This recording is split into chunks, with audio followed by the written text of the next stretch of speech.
এদিকে জেলায় জেলায় ভোট পরবর্তী সন্ত্রাস অব্যাহত এবং সেই নিয়ে অভিযোগ করেছেন শুভেন্দু অধিকারী। তিনি কলকাতা হাইকোর্টের দ্বারস্থ হয়েছেন, কারণ বিজেপি কর্মী তারা প্রত্যেকেই ঘর ছাড়া রয়েছেন এবং তিনি বলছেন মধ্যযুগীয় বর্বরতা চলছে, জলের লাইন কেটে দেওয়া হয়েছে।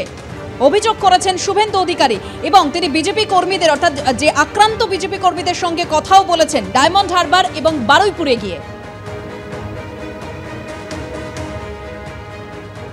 মধ্যযুগীয় বর্বরতার মতো করছে, জলের লাইন কাটছে, ইলেকট্রিকের আলো অফ করছে। একটা মানুষের যে লাইভলিহুড বলে জীবন ধারণ, সেটা যাতে বন্ধ হয়ে যায়, বেছে বেছে বিজেপি সমর্থকদের দোকানগুলোতে তালা লাগাচ্ছে, হকার যারা বসেছে তুলে দিচ্ছে, টোটো অটো যারা চালায় লাইনে টোটো অটো বন্ধ করছে। আর তার সঙ্গে মিথ্যা মামলা তো আছে।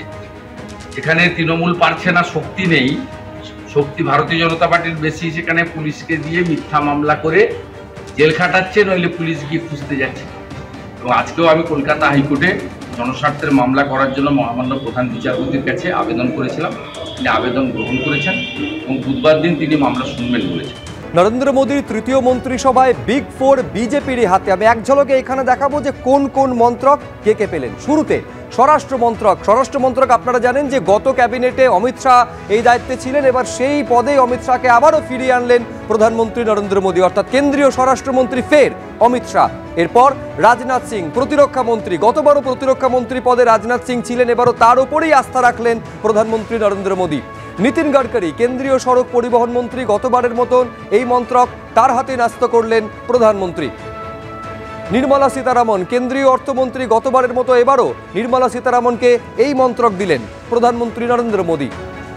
অশ্বিনী বৈষ্ণব রেলমন্ত্রী ছিলেন এবং রেলমন্ত্রীর পাশাপাশি তথ্য সম্প্রচার মন্ত্রী করা হলো অশ্বিনী বৈষ্ণবকে। এস জয়শঙ্কর বিদেশ মন্ত্রী ছিলেন, গতবারও বিদেশ মন্ত্রী ছিলেন, এবারও সেই পদেই এস জয়শঙ্করকে দিলেন নরেন্দ্র মোদী। ধর্মেন্দ্র প্রধান কেন্দ্রীয় শিক্ষামন্ত্রী, একই পদে গতবারের মতো এবারও, অর্থাৎ তৃতীয় মন্ত্রিসভাতেও কেন্দ্রীয় শিক্ষামন্ত্রী ধর্মেন্দ্র প্রধান। জেপি নাড্ডা কেন্দ্রীয় স্বাস্থ্যমন্ত্রী, আপনারা জানেন যে এর আগে বিজেপি সর্বভারতীয় সভাপতি, এবারে মন্ত্রিত্ব পেলেন। শিবরাজ সিং চৌহান মধ্যপ্রদেশের প্রাক্তন মুখ্যমন্ত্রী, তাকে কৃষি মন্ত্রক এবং কিষাণ কল্যাণ পঞ্চায়েত মন্ত্রক দেওয়া হলো। মনোহরলাল খট্টার কেন্দ্রীয় বিদ্যুৎ এবং নগর উন্নয়ন মন্ত্রী। চিরাগ পাসওয়ান কেন্দ্রীয় ক্রীড়া মন্ত্রী, অর্থাৎ ক্রীড়া মন্ত্রকের দায়িত্ব দেওয়া হলো তাকে।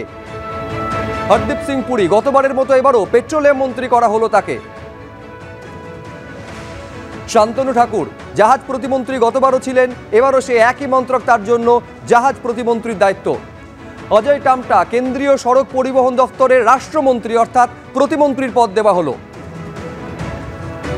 হর্ষ মালহোত্রা কেন্দ্রীয় সড়ক পরিবহন প্রতিমন্ত্রী, অর্থাৎ নীতিন গডকরি ডেপুটি হিসেবে কাজ করবেন। জিতন রাম মাঝি বিহারের প্রাক্তন মুখ্যমন্ত্রী ছিলেন, এবারে কেন্দ্রীয় ক্ষুদ্র মাঝারি শিল্প মন্ত্রক দেওয়া হলো তাকে। এইচ ডি কুমারস্বামী কেন্দ্রীয় ভারী শিল্প মন্ত্রী।